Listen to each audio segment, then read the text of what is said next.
ಪ್ರೀತಿಯ ದ್ವಿತೀಯ PUC ವಿದ್ಯಾರ್ಥಿಗಳೇ, ಎಲ್ಲರಿಗೂ ಕೂಡ ಮತ್ತೊಮ್ಮೆ ನಮ್ಮ ಯೂಟ್ಯೂಬ್ ಚಾನಲ್ಗೆ ಸ್ವಾಗತವನ್ನು ಕೋರುತ್ತಿದ್ದೇನೆ. ನಾನು ನಿಮ್ಮ ಇಸ್ಲಾಂ ಸರ್. ನಿಮ್ಮ ಪ್ರೀತಿ ವಿಶ್ವಾಸ ಸದಾ ನಮ್ಮ ಯೂಟ್ಯೂಬ್ ಚಾನಲ್ ಮೇಲೆ ಹೀಗೆ ಇರಲಿ. ಮೊದಲನೆಯ ಪ್ರೀತಿ ನನ್ನದು ಬೆಂಗಳೂರು, ನನ್ನ ಸಬ್ಸ್ಕ್ರೈಬರ್ಗಳಿಗೆ, ನನ್ನ ವಿದ್ಯಾರ್ಥಿಗಳಿಗೆ, ಬೆಂಗಳೂರು ನಾರ್ತ್, ಬೆಂಗಳೂರು ಸೌತ್, ನಮ್ಮ ಚಿಕ್ಕಮಗಳೂರು, ಜೊತೆಗೆ ಈ ತುಮಕೂರು ಹಾಗೂ ಮೈಸೂರು ಆ್ಯಂಡ್ ದಕ್ಷಿಣ ಕನ್ನಡ ಎಲ್ಲರಿಗೂ ಕೂಡ ಧನ್ಯವಾದಗಳನ್ನು ತಿಳಿಸ್ತಾ, ಈ ಒಂದು ಪ್ರಶ್ನೆ ಪತ್ರಿಕೆಯನ್ನು ನಮಗೆ ಕಳಿಸಿಕೊಟ್ಟಂತಹ ದೀಪು ಅವರಿಗೆ ಧನ್ಯವಾದಗಳು. ಇದು ಹಾಸನ ಜಿಲ್ಲೆಯ ಪ್ರಶ್ನೆ ಪತ್ರಿಕೆ ಆಗಿರುತ್ತೆ. ಈಗ ನಾವು ಇದನ್ನು ಸಾಲ್ವ್ ಮಾಡ್ತಾ ಇದ್ದೀವಿ, ಆನ್ಸರ್ಗಳನ್ನು ಇಲ್ಲಿ ಕಂಡುಕೊಳ್ತಾ ಇದ್ದೀವಿ. ಬನ್ನಿ sir, without wasting our time let me start this video. ದಯವಿಟ್ಟು ವಿಡಿಯೋ ನೋಡ್ತಾ ಇರೋರು ಕೂಡ ತಾವುಗಳು ನಿಮ್ಮ ಪ್ರಶ್ನೆ ಪತ್ರಿಕೆಯನ್ನು ನಮಗೆ ಕಳಿಸಿಕೊಡೋದನ್ನು ಮರೆಯಬೇಡಿ. ಬಹಳ ಈಸಿಯಾಗಿ ಕ್ವಶನ್ ಪೇಪರನ್ನು ರೆಡಿ ಮಾಡಲಾಗಿದೆ. ಬನ್ನಿ ಒಂದೊಂದಾಗಿ ನೋಡ್ತಾ ಹೋಗೋಣ ಓದಿದವರಿಗೆ. In the poem Romeo and Juliet dash is like a rich jewel ಅಂತ ಇದೆ. ರಿಚ್ ಜ್ಯುವೆಲ್ ಅಂತ ಹೇಳಿದ್ಯಾರು ಅಂದರೆ ರೋಮಿಯೋ. ಯಾರಿಗೆ ಹೇಳ್ತಾನೆ ಅಂದರೆ ಜೂಲಿಯೆಟ್ಟಿಗೆ ಹೇಳ್ತಾನೆ. ಹಾಗಿದ್ದರೆ ಉತ್ತರವೇನಿಲ್ಲಿ? ಈಸ್ ಲೈಕ್ ಯಾರು? ಜೂಲಿಯೆಟ್ ಅನ್ನುವಂಥದ್ದು ಸರಿಯಾದ ಉತ್ತರ ಆಗಿರುತ್ತೆ. ವಿದ್ಯಾರ್ಥಿಗಳೇ, ನಾನು ಹೇಳ್ತಾ ಇರೋದು ಕರೆಕ್ಟಾಗಿ ಅರ್ಥ ಮಾಡ್ಕೊಳ್ಳಿ. ನಾನು ಯಾಕೆ ವಿವರಣೆ ಕೊಡ್ತಾ ಇದ್ದೀನಿ ಅಂದರೆ ಎಕ್ಸಾಮಲ್ಲಿ ಇದೇ ಕ್ವಶನನ್ನು ನಿಮ್ಮ ಒಂದು ಕ್ವಶನ್ ಪೇಪರಲ್ಲಿ ರಿಚ್ ಜ್ಯುವೆಲ್ ಅಂತ ಹೇಳಿದವರು ಯಾರು ಅಂತ ಕೇಳಿದಾಗ ರೋಮಿಯೋ ಅಂತ ಬರೀಬೇಕು. ಯಾರಿಗೆ ಹೇಳುತ್ತಾನೆ ಅಂದರೆ ಜೂಲಿಯೆಟ್ಟಿಗೆ. ಏನಂತ? ಆ್ಯಸ್ ಎ ರಿಚ್ ಜ್ಯುವೆಲ್ ಅಂತ. ಕ್ಲಿಯರ್? ಬನ್ನಿ, ಇದು simile. Question number 2, which of the following statement is not correct? 2D ಪಾಠದಲ್ಲಿ ಪ್ರೀತಿಯ ವಿದ್ಯಾರ್ಥಿಗಳೇ, ಆರ್ಮಿಯ ಬಗ್ಗೆ ಯಾವ ಸ್ಟೇಟ್ಮೆಂಟ್ ಇಲ್ಲಿ ತಪ್ಪಿದೆ? 4 ಸಾಲುಗಳನ್ನು ಕೊಡಲಾಗಿದೆ. 4 lines are there. Which statement is wrong? 4 statements are there. Let me check. It was not a large army as it had only 60 men. The general was asked to get a soldier to cut the criminal's head. The general talked with the soldiers to undertake the job of cutting criminal's head. Only one soldier said he would cut the criminal's head in a rough and homely fashion ಅಂತ ಇದೆ. ನೋಡಿ ವಿದ್ಯಾರ್ಥಿಗಳೇ, statement A ಕರೆಕ್ಟಾಗಿ ಇದೆ. ಪಾಠದಲ್ಲಿ ಏನಿದೆಯೋ ಅದೇ ಇದೆ. ಸ್ಟೇಟ್ಮೆಂಟ್ ಬಿ ಕೂಡ ಹಾಗೆ ಇದೆ. ಸ್ಟೇಟ್ಮೆಂಟ್ ಸಿ ಕೂಡ ಹಾಗೆ ಇದೆ. ಆದರೆ ಸ್ಟೇಟ್ಮೆಂಟ್ ಡಿ ಇದೆ ಅಲ್ವಾ, ಅದು ತಪ್ಪು. ಕ್ವಶನ್ ನಂಬರು 2ಕ್ಕೆ ಆಪ್ಷನ್ ಡಿನೇ ತಪ್ಪಾದ ಉತ್ತರ. ಇಲ್ಲಿ ನಾಟ್ ಕರೆಕ್ಟ್ ಅಂತ ಕೇಳಿದ್ದಾರೆ, ಅದೇ ತಪ್ಪಾದ ಉತ್ತರ. Clear all of you? Option D ಆಗಿರುತ್ತೆ. ಕ್ವಶನ್ ನಂಬರ್ 3 ನೋಡೋಣ. The king of which country is called brother monarch in the story 2 Deer? 4 ಪಾಠಗಳ ಹೆಸರನ್ನು, ದೇಶದ ಹೆಸರುಗಳನ್ನು ಕೊಟ್ಟಿದ್ದಾರೆ. 4ರಲ್ಲಿ ಯಾವುದೋ ಒಂದು ಸರಿ. ಬ್ರದರ್ ಮೊನಾರ್ಕ್ ಅಂತ ಈ ಪಾಠದಲ್ಲಿ ಯಾರಿಗೆ ಕರೆಯಲಾಗಿದೆ? ಯಾವ ದೇಶದ ರಾಜನಿಗೆ ಅಂದರೆ ಇಟಾಲಿ ಅನ್ನುವಂಥದ್ದು ಸರಿಯಾದ ಉತ್ತರ. ಆಪ್ಷನ್ ಎ ಆಗಿರುತ್ತೆ. ಹಾಗಿದ್ದರೆ ಆಪ್ಷನ್ ಎ ಅನ್ನುವಂಥದ್ದು ಸರಿಯಾದ ಉತ್ತರ ಆದರೆ ಹಾಗಿದ್ದರೆ ಜರ್ಮನಿ ಏನು, ಫ್ರಾನ್ಸ್ ಏನು, ಮೊನಾಕೋ ಏನು ಅಂತ ತಿಳ್ಕೋಬೇಕಲ್ವ. ಮೊನಾಕೋನ ಟೈನಿ ಕಿಂಗ್ಡಮ್ ಅಂತ ಕರಿತಾ ಇರ್ತೀವಿ, ಅಥವಾ ಟಾಯ್ ಕಿಂಗ್ಡಮ್ ಅಂತ. ಫ್ರಾನ್ಸ್ ದೇಶ ಅದನ್ನು ನಾವು ರಿಪಬ್ಲಿಕ್ ಅಂತ ಕರಿತಾ ಇರ್ತೀವಿ. ಹಾಗೂ ಜರ್ಮನಿ ಇದೆ ಅಲ್ವಾ, ಅದು ಈ ಬ್ಯಾನ್ ದಿ ಗೇಮಿಂಗ್ ಹೌಸ್, ಆಯಿತಾ, ಆ ಒಂದು ಆಟವನ್ನೇ ಬ್ಯಾನ್ ಮಾಡಿರ್ತಾರೆ. ಈಗ 4ನೇ ಪ್ರಶ್ನೆ ನೋಡೋಣ. ಲಿವಿಂಗ್ ಅರೋಸನ್ನು ಹೋಲಿಕೆ ಯಾರಿಗೆ ಮಾಡಲಾಗಿದೆ? ಮಕ್ಕಳಿಗೆ.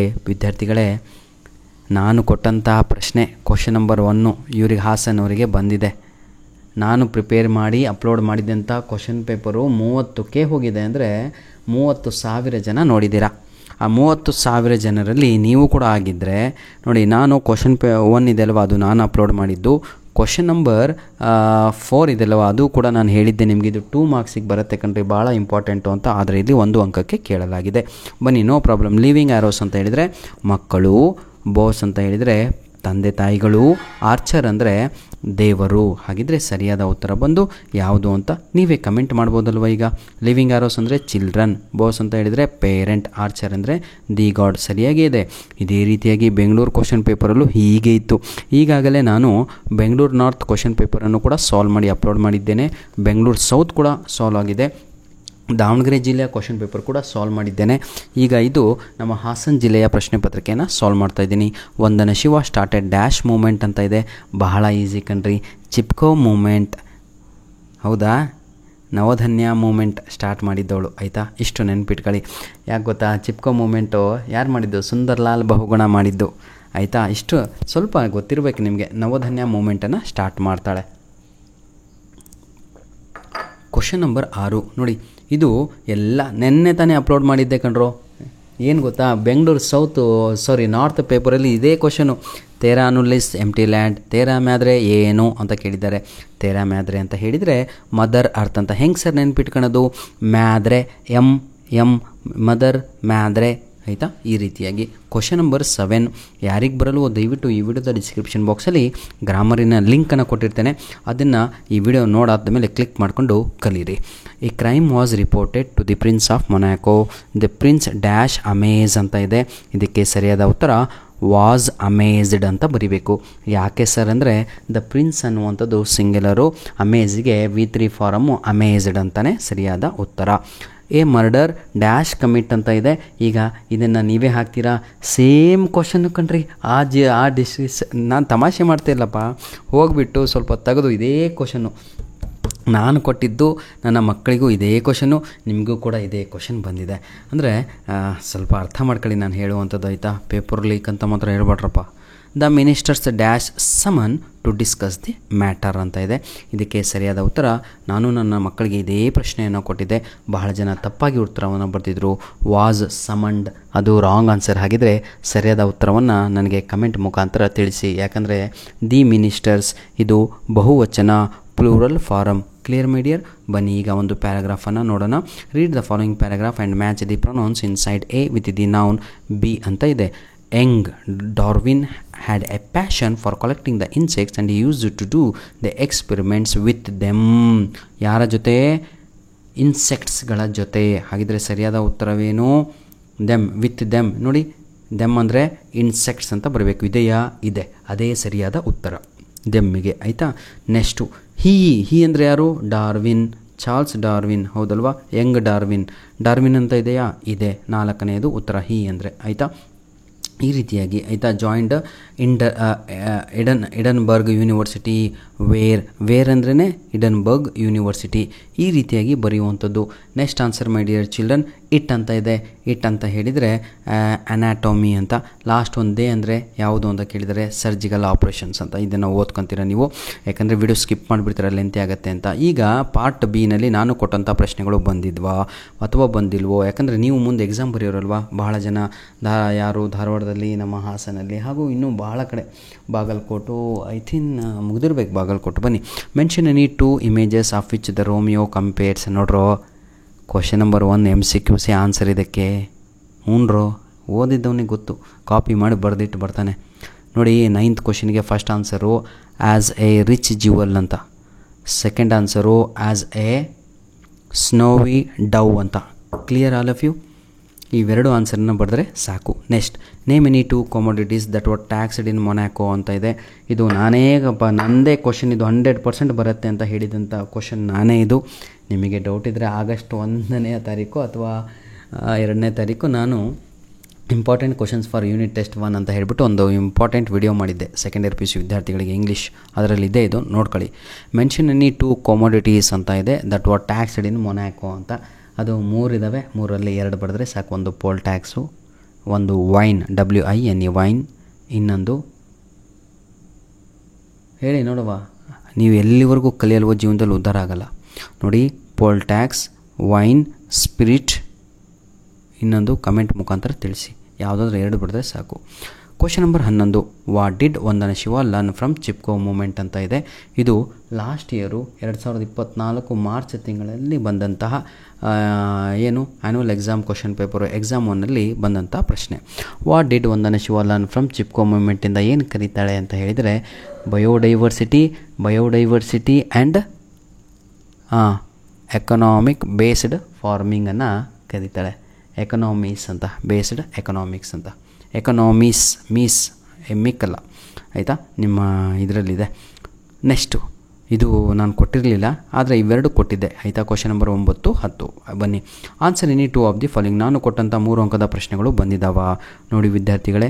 ಈ ವಿಡಿಯೋದ ಡಿಸ್ಕ್ರಿಪ್ಷನ್ ಬಾಕ್ಸಲ್ಲಿ ಕ್ವಶನ್ ವಿತ್ ಆನ್ಸರು ಇರುವಂಥ ಲಿಂಕನ್ನೇ ಕೊಟ್ಟಿರ್ತೀನಿ. ಅದನ್ನು ಕರೆಕ್ಟ್ ಕರೆಕ್ಟಾಗಿ ನೀವು ಕಲೀರಿ. ಎಕ್ಸಾಮಲ್ಲಿ ಔಟ್ ಆಫ್ ಅಂಕಗಳನ್ನು ತೆಗಿತೀರಾ.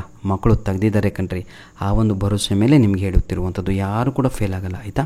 How does Romeo glorify Juliet's flawless beauty. ನಾನು ಇದೇ ಕ್ವಶನ್ ಬರುತ್ತೆ ಅಂತ ಎಕ್ಸಾಮಲ್ಲಿ ವಿತ್ ಕ್ವಶನ್ನು ಆನ್ಸರು ಅಪ್ಲೋಡ್ ಮಾಡಿ ಕೊಟ್ಟಿದ್ದೇನೆ ಸರ್. 18 ದಿನ ಆಯಿತು, ಆಯಿತಾ. ಇದೇ ಆನ್ಸರು ಇದೇ ಡಿಸ್ಕ್ರಿಪ್ಷನ್ ಬಾಕ್ಸಲ್ಲಿ ಕೊಟ್ಟಿರ್ತೇನೆ. Next, how does the narrator describe toy kingdom. ಇದನ್ನು ನಾನು ಕೊಟ್ಟಿರಲಿಲ್ಲ, ಯಾಕೆಂದರೆ ಮಿಡ್ ಟರ್ಮಿಗೆ ಬರುವಂತಹ ಪ್ರಶ್ನೆ ಇದು. Anyhow, why was a criminal reluctant to get out from the prison. ಎಲ್ಲ ಡಿಸ್ಟಿಕ್ಕಲ್ಲೂ ಇದೇ ಕ್ವಶನ್ ಕೊಟ್ಟಿದ್ದಾರಪ್ಪ. ನಾನು ಕೂಡ ಇದೇ ಕ್ವಶನ್ ಕೊಟ್ಟಿದ್ದೆ, ವಿತ್ ಕೀ ಆನ್ಸರ್ ಕೊಟ್ಟಿದ್ದೆ ನಿಮಗೆ. ನಾನು ಇದನ್ನೇ ಓದಿ ಬರೀರಲೇ ತಮ್ಮ ಅಂತ, ಆಯಿತಾ. ನೆಕ್ಸ್ಟ್ ಕ್ವಶನ್ ನೋಡಿ, ನವಧನ್ಯ ಫಾರ್ಮ್. ಈ ಕ್ವಶನು ಕೂಡ ನಾನು ವಿತ್ ಆನ್ಸರ್ ಅಪ್ಲೋಡನ್ನು ಮಾಡಿ ಕೊಟ್ಟಿದ್ದೇನೆ, ತಾವುಗಳು ನೋಡಿಕೊಳ್ಳಿ. ನಾನು ಕೊಟ್ಟವು ಈಗ 4ರಲ್ಲಿ 3 ಕ್ವಶನ್ ಬಂದಿದ್ದಾವೆ. ಆದರೆ ಎಕ್ಸಾಮಲ್ಲಿ ಬರೀಬೇಕಾಗಿದ್ದು ಕೇವಲ 2. ಬನ್ನಿ ಈಗ ಮುಂದೆ ಹೋಗುವ. Answer any one of the following questions in about 100 words ಅಂತ ಇದೆ. Khalil Gibran on children summary control. ಇದು ಗಟ್ ಹೊಡೆದ್ಬಿಡಿ, ಆನ್ಯುವಲ್ ಎಕ್ಸಾಮಿಗೂ ಬರುತ್ತೆ. ಧನ್ಯವಾದಗಳು. ನಂತರದಲ್ಲಿ earth university teachers earth democracy. ಇದೊಂದು ಹಾಟ್ ಕ್ವಶನ್ ಇಡಬೇಕಾಗಿತ್ತು, ಹಾಗಾಗಿ ಇಟ್ಟಿದ್ದಾರೆ. ಭಾಳ ಇಂಪಾರ್ಟೆಂಟ್ ಕ್ವಶನ್. ಪಾರ್ಟ್ ಸಿ ನೋಡೋಣ ವಿದ್ಯಾರ್ಥಿಗಳೇ. ಬನ್ನಿ ಈಗ grammar. Question tags 2 ಮಾರ್ಕ್ಸಿಗಿದೆ. WH questions ಕೂಡ 2 ಮಾರ್ಕ್ಸಿಗಿದೆ. ಯಾರಿಗೆ ಕ್ವಶನ್ ಟ್ಯಾಗ್ ಬರಲ್ವೋ ಇದೇ ವಿಡಿಯೋ ಡಿಸ್ಕ್ರಿಪ್ಷನ್ ಬಾಕ್ಸಲ್ಲಿ ಗ್ರಾಮರಿನ ಲಿಂಕ್ ಕೊಟ್ಟಿರ್ತೇನೆ. Question tag link, letter writing link, WH question link, ಈ ರೀತಿಯಾಗಿ ಕೊಟ್ಟಿರ್ತೇನೆ, ಕಲೀರಿ. ಬನ್ನಿ ಈಗ, Akash is trying to get a job ಅಂತ ಇದೆ. ಇದು ಕೊಟ್ಟಿರೋ ಸೆಂಟೆನ್ಸು ಪಾಸಿಟಿವ್ ಮಕ್ಕಳೇ. ಬರೇ ಬಾಯಲ್ಲಿ ಹೇಳಿದರೆ ಗೊತ್ತಾಗಲ್ಲ ಕಣ್ರೋ. ಈ ವಿಡಿಯೋಗೆ ಫೇಸ್ ಟು ಫೇಸು ಬೇಕು, ಅದನ್ನು ಕಲಿಸಿದ್ದೀನಿ, ಹೋಗಿ ನೋಡ್ಕೊಳ್ಳಿ. Akash is trying to get a job dash. Question tag ಮಾಡಬೇಕಂತೆ, ಭಾಳ ಈಸಿ. ಪಾಸಿಟಿವ್ ಇದೆ, ನೆಗೆಟಿವ್ ಮಾಡಿ. ಇಸಂಟ್ ಹಿ ಹಿ, ಆಯಿತಾ, ಅಷ್ಟೇ ಆನ್ಸರು. ನೆಕ್ಸ್ಟು, ಕೊಟ್ಟಿರೋ sentence she did not attend the concert ಅಂತ ಇದೆ. ಇದು ನೆಗೆಟಿವ್ ಸೆಂಟೆನ್ಸು, ಇದನ್ನು ಪಾಸಿಟಿವ್ ಮಾಡಿ ಮಕ್ಕಳೇ. ಸರಿಯಾದ ಉತ್ತರ ಡಿಡ್ ಶಿ ಅಷ್ಟೇ. ಇಲ್ಲಿ ಮತ್ತೆ ಡಿಡಂಟ್ ಶಿ ಅಂತ ಬರೀಬೇಕು, ಯಾಕೆಂದರೆ ನೆಗೆಟಿವ್ ಇದ್ದರೆ ಪಾಸಿಟಿವ್ ಇದ್ದರೆ ನೆಗೆಟಿವ್ ಮಾಡಬೇಕು. Question number 3, my mother put some snacks in my box. WH question ಮಾಡಿ ಅಷ್ಟೇ. ಎಷ್ಟು ಈಸಿ ನೋಡಿ. ವಾಟ್ ಡಸ್, ಭಾಳ ಈಸಿ ಕಣ್ರು. What does your mother put in your box ಅಷ್ಟೇ. What does, who puts some snacks in my box ಅಂತ ಇದೆ, ಹಾಗಾಗಿ ಮೈ ಬಂದಿದ್ದಕ್ಕೆ ಅಲ್ಲಿ ಯುವರ್ ಅಂತ ಆಗಬೇಕು. What does your mother put in your box ಅನ್ನುವಂಥದ್ದೇ 100% ಸರಿಯಾದ ಉತ್ತರ ಆಗಿರುತ್ತೆ. ಲಾರಾ ಲೈಕ್ಡ್ ದಿ ಬರ್ಡ್ಸ್ ಅಂತ ಇದೆ. ವಾಟ್ ಡಿಡ್ ಲಾರಾ ಲೈಕ್ ಅಷ್ಟೇ. What did Laura like, question mark ಇರಬೇಕು, ಆಯಿತಾ. ಈಗ ಲಾಸ್ಟ್ ಕ್ವಶನಲ್ಲಿದ್ದೀವಿ. ಕಂಪ್ಲೀಟ್ ದ ಫಾಲೋಯಿಂಗ್ ಕಾನ್ವರ್ಸೇಷನ್ ಅಂತ. ಎಷ್ಟು ಈಸಿ ಇದೆ ನೋಡಿ ಮಕ್ಕಳು ಇದು, ಆಯಿತಾ. ಭಾಳ ಚೆನ್ನಾಗಿ ಕಲೀರಿ, ಆನ್ಯುವಲ್ ಎಕ್ಸಾಮಿಗೂ ಇರುತ್ತೆ. ಸೇಲ್ಸ್ಮ್ಯಾನ್, ಸ್ಕೂಟರ್ ಶೋರೂಮಿಗೆ ಹೋಗಿದ್ದೀರಾ, ಅಲ್ಲಿ ಸೇಲ್ಸ್ಮ್ಯಾನ್ ನಿಮಗೆ ಹೋದ ತಕ್ಷಣ ಹಲೋ ಸರ್, ಆಫರಿಂಗ್ ಹೆಲ್ಪ್ ನೋಡಿ. How can I help you, ನಾನು ಯಾವ ರೀತಿಯಾಗಿ ನಿಮಗೆ ಸಹಾಯ ಮಾಡಬಹುದೇ, ಬಲ್ಲವೇ. How can I help you, question mark ಹಾಕಬೇಕು, ಆಯಿತಾ. I want to buy a scooter, ನಾನು ಸ್ಕೂಟರನ್ನು ಪರ್ಚೇಸ್ ಮಾಡಬೇಕು ಅಂತ ಇದ್ದೀನಿ ಅಂತ ನೀವು ಹೇಳ್ತೀರಾ. ಆವಾಗ ಸೇಲ್ಸ್ಮ್ಯಾನ್ ಆಸ್ಕಿಂಗ್ ಅಬೌಟ್ ಡಿಫ್ರೆಂಟ್ ಮಾಡಲ್ಸಿನ ಬಗ್ಗೆ ನಿಮ್ಗೆ ಕೇಳ್ತಾನೆ. ಸರ್ ಯಾವ ಮಾಡಲ್ ಬೇಕು, ಕನ್ನಡದಲ್ಲಿ ಯಾವ ಮಾಡಲ್ ಬೇಕು, ಇಂಗ್ಲೀಷಲ್ಲಿ which model are you interested in, ಅಥವಾ which model do you prefer. ಇಷ್ಟೇ, ಭಾಳ ಈಸಿ ಕಣ್ರಿ. Next, I want to buy Honda Activa. ಅವಾಗ ಸೇಲ್ಸ್ಮ್ಯಾನ್ ಹೇಳ್ತಾನೆ ಆಸ್ಕಿಂಗ್ ಫಾರ್ ಕಲರ್ ಸೆಲೆಕ್ಷನ್ ಅಂತ ಇದೆ. Sir which colour would you like, ನೆನ್ಪಿಟ್ಕೊಳ್ಳಿ. ವಿಚ್ ಕಲರ್ ವುಡ್, WOULD, ಆಯಿತಾ. Which colour would you like ಅಂತ ಬರಿಬೇಕು. ಇಷ್ಟು ಬರೆದ್ರೆ 3 ಮಾರ್ಕ್ಸ್ ಸಿಗುತ್ತೆ. ಧನ್ಯವಾದಗಳು. ನೋಡಿ ಸರ್, ನಿಮಗೆ ಲೆಟರ್ ರೈಟಿಂಗನ್ನು ಕೊಟ್ಟಿದ್ದಾರೆ. ಈ ಲೆಟರ್ ರೈಟಿಂಗ್ ಹೇಗೆ ಬರಿಬೇಕು ಅಂತ ಈ ವಿಡಿಯೋದ ಡಿಸ್ಕ್ರಿಪ್ಷನ್ ಬಾಕ್ಸಲ್ಲಿ 3 ಲಿಂಕ್ ಕೊಟ್ಟಿರ್ತೇನೆ. ಏಯಪ್ಪ 3 ಲಿಂಕಾ ಅಂತ ಹೇಳ್ಬಿಟ್ಟು ಸ್ಕಿಪ್ ಮಾಡಬೇಡಿ. ಆ 3 ಲಿಂಕಲ್ಲಿ ಒಂದು ನೀವೇನು ತಪ್ಪು ಮಾಡ್ತಾ ಇದ್ದೀರಾ ಅದನ್ನು ತಿದ್ಕೋಬೇಕು. ಇನ್ನೊಂದು ಲಿಂಕಲ್ಲಿ ಯಾವ ರೀತಿಯಾಗಿ ಕಾಪಿ ಮಾಡಿ ಎಕ್ಸಾಮಲ್ಲಿ ಬರೀಬೇಕು ಅಂತ ಕ್ವಶನ್ ಪೇಪರ್ ನೋಡಿ, ಆಯಿತಾ. ಅರ್ಥ ಆಗತ್ತಲ್ವಾ. ಇನ್ನೊಂದರಲ್ಲಿ ಪರ್ಫೆಕ್ಟು ಯಾವ ರೀತಿಯಾಗಿ ಇದ್ದರೆ ಅದಕ್ಕೆ 5 ಔಟ್ ಆಫ್ 5 ಮಾರ್ಕ್ಸ್ ನಿಮಗೆ ಸಿಗುತ್ತೆ ಅಂತ. ಧನ್ಯವಾದಗಳು. ನಿಮ್ಮ ಪ್ರೀತಿ ವಿಶ್ವಾಸ ಸದಾ ನಮ್ಮ ಜೊತೆ ಹೀಗಿರಲಿ ಅಂತ ಹೇಳ್ತಾ ವಿಡಿಯೋವನ್ನು ಇಲ್ಲಿಗೆ ಮುಗಿಸ್ತಾ ಇದ್ದೇನೆ. God bless you all the best, do well. ದಯವಿಟ್ಟು ನಮ್ಮ ವೀಡಿಯೋಸ್ಗಳನ್ನು ನಿಮ್ಮ ಫ್ರೆಂಡ್ಸ್ಗಳಿಗೆ ಶೇರ್ ಮಾಡೋದನ್ನು ಮರೆಯಬೇಡಿ. 1-2 ಕಡೆ ಕ್ವಶನ್ಸನ್ನು ಕೇಳಿದ್ದೀನಿ, ಅದಕ್ಕೆ ಉತ್ತರವನ್ನು ಕಮೆಂಟ್ ಮುಖಾಂತರ ತಿಳಿಸಿ. ಧನ್ಯವಾದಗಳು ವಿದ್ಯಾರ್ಥಿಗಳೇ. God bless you all. ದಯವಿಟ್ಟು ಪ್ರಶ್ನೆ ಪತ್ರಿಕೆಗಳನ್ನು ನಮ್ಮ ಮೇಲ್ಗಡೆಗೆ ಕಳುಹಿಸಿಕೊಡಿ.